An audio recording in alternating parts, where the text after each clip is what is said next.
आप सभी अच्छे और प्रसन्न होंगे। चलिए आज हम पढ़ते हैं पाठ 5 व्यास के किनारे।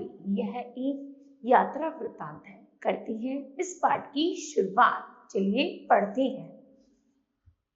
इस समय सूर्य का चमकता हुआ बिंब डेरे की इमारतों की पीछे डल रहा है।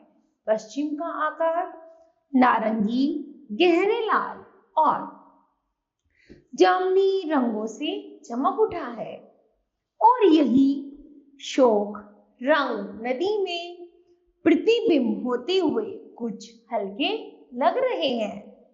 आकाश और नदी दोनों में रंग बड़ी तेजी से बदलते जा रहे हैं।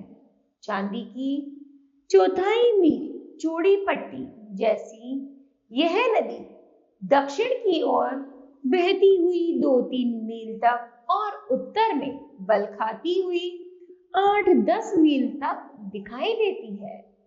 नदी का पश्चिमी किनारा जहां हम खड़े हैं पानी के तल से 5 से 100 फुट तक ऊंचा है।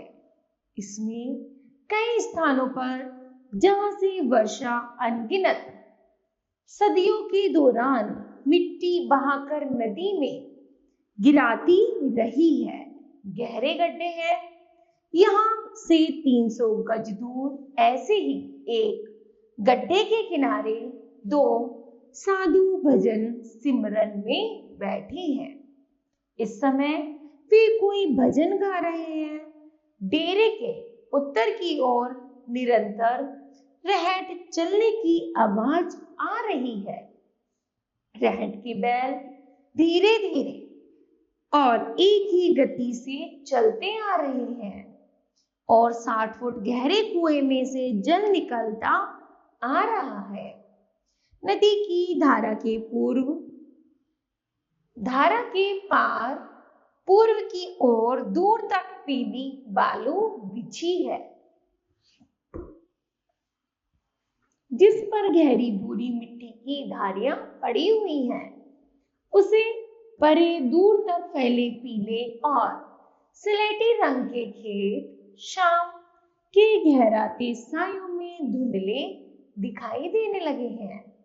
पूर्व में बहुत दूर वृक्षों की श्यामल पंक्ति गहरे नीले आकाश को छू रही है और उस गहरे नीले आकाश में लटका है पूर्णिमा का चमकता हुआ चंद्रमा, जिसे अब क्षितिज से ऊपर उठे आधा घंटा हो गया है।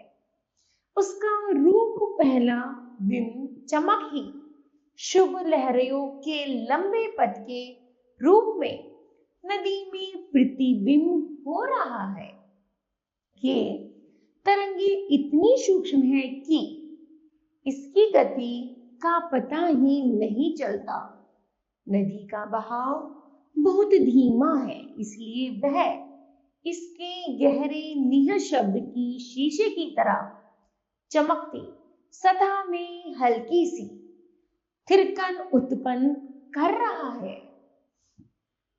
नदी में पड़ रहे आकाश की जामुनी और छाया प्रतिबिंब चंद्रमा की रूप पहली चमक के साथ ऐसी लगती है जैसे अनुपम किनार लग गई हो। अब बालू का अंतिम खंड भी अदृश्य हो गया है। केवल नदी, चंद्रमा और धुंधली सी दिखती जमीन बाकी बचे हैं और इनका साथ दे रहा है रात का सन्नाटा। ठीक है, इस तरह बच्चों यह पाठ समाप्त होता है। मुझे आशा है कि आप सभी को भी यह पाठ समझ आया होगा। धन्यवाद।